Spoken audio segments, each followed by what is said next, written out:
taking you through to that closing bell with a global simulcast. It started. Tim Stenovec is in the radio booth. Emily Gorfeo in today for Carol Massar, Alix Steel on assignment as we welcome our audiences across all of our Bloomberg platforms, including our partnership with YouTube, as we close out what has been, Tim Stenovec, a very solid week for U.S. equities. Yeah, one of the best weeks of the year for the S&P 500. We're solidly in the green on the S&P 500 year to date. And Emily reminding me a little earlier that we're up 19.5% from those April 8th lows on the S&P 500. So that was just like 5 weeks ago. Right. And the market was still able to rally higher today, despite the fact that a lot of the economic data that we got showed consumer sentiment is pretty weak and Americans are expecting inflation to tick up higher. Yeah, but so far that hasn't translated into the hard data showing that same kind of damage, right? So as long as that hasn't made that leap over, a lot of folks in the market are saying it's still time to sit back and see how it all plays out. And it gets to this idea, though, too. I mean, when we talk about this rally, and I'm glad Tim, you brought up this, or Emily, you brought up this idea of this 19% rally off of that lows, of course, after having that effectively 19% drawdown from the highs on the S&P 500. We haven't round tripped just yet, but it is kind of interesting that this isn't necessarily being led by tech in the way that you would think it would be. It is a lot of the other sectors, right, Emily? Yeah, I mean, that's right. If you look at the equal weight index, it's been rallying there as well. And also the Russell 2000 small caps outperforming both mega cap tech stocks and the S&P 500 today. All right, well, on a weekly basis, tech is out front, as are the discretionary names, but all of the 11 S&P sectors in the green on a weekly basis. As for the day, you have the Dow Jones Industrial Average closing out up about about 328 points, or about 0.8%. The S&P 500 up more than 40 points, or 0.7%, while the NASDAQ higher by 100 points, or 0.5%. The Russell 2000 getting in on the action as well, adding about 19 points, or 0.9%. And we should point out transports and mid-caps also getting pretty strong bids on this day, up about 1% each. This was a broad-based rally, at least in the S&P 500 today. You only had 56 names move lower, while you had 446 names advance on this Friday afternoon. Yeah, so it's a pretty clear IMAP, too. Look at the 11 sectors in the S&P 500. Only one, energy, finishing lower by 0.2%. Otherwise, what's interesting here is that you have the defensive sectors, those that pay high dividends, healthcare, utilities, real estate investment trusts, and staples doing the best. All right, let's go to some of the gainers on the day. An easy task to find these. I want to start with Charter Communications, up close to 2%. We could say 1.8%. The company has agreed to combine with Cox Communications. It's a cash and stock deal valued at about $34.5 billion. That does include debt.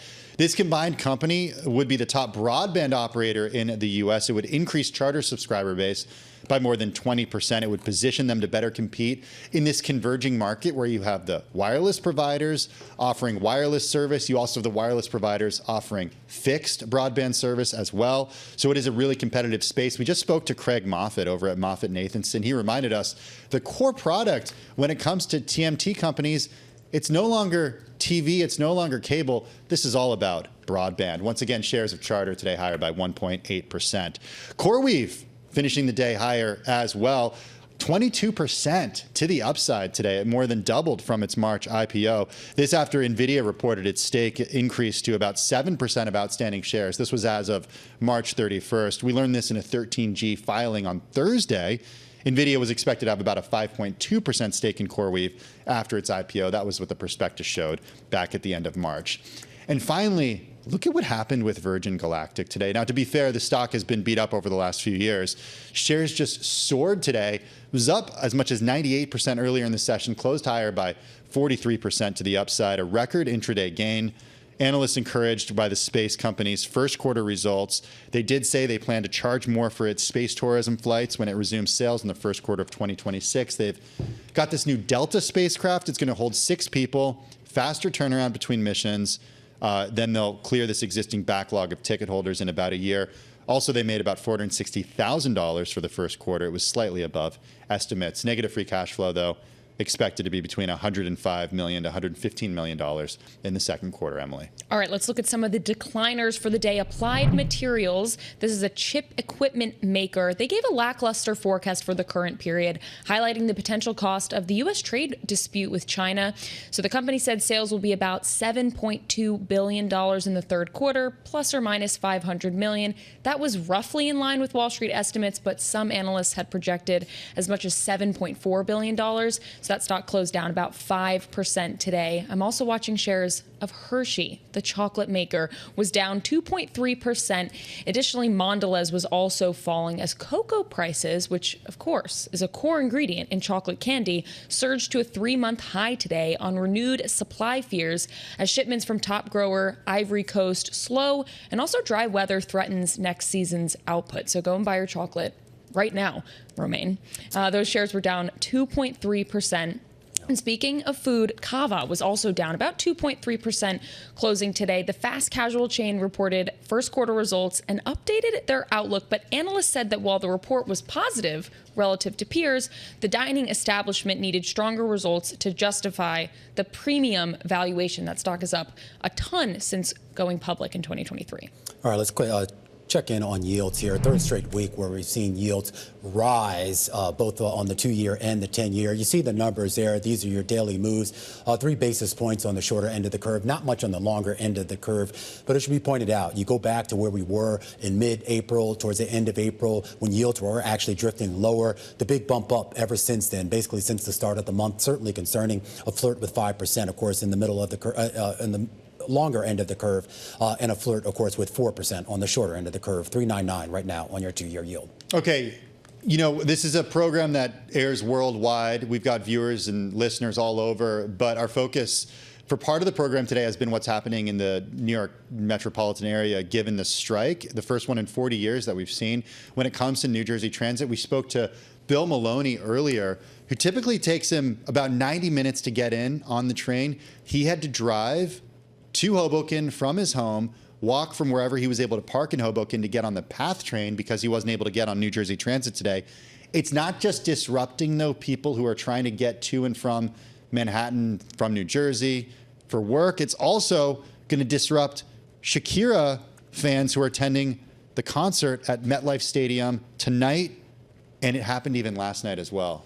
Real hiccups. You know, Tim, I feel like you usually expect that if you're living in New York or you're in the New York City metropolitan area, there's going to be a little bit of traffic trying to get to MetLife for a sports event or for a concert. But our Bloomberg News reporting sourced a tweet here. Someone tweeted that they sat in traffic for 6 hours for that Shakira concert, which that sounds like a lot more than you would typically expect. And they better get this sorted out Shakira, for the Beyonce concert next week.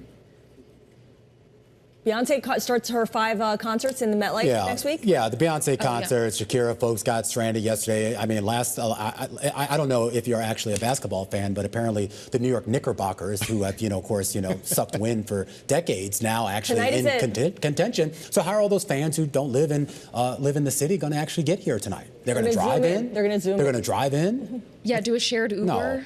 No, but it gets to this idea too. I mean, and I know a little bit earlier on this program, we had some of the officials on this network. I should say we had some of these officials on. This doesn't seem like they're anywhere close to striking a deal. So I do wonder how long this goes and sort of how we sort of mitigate the impact.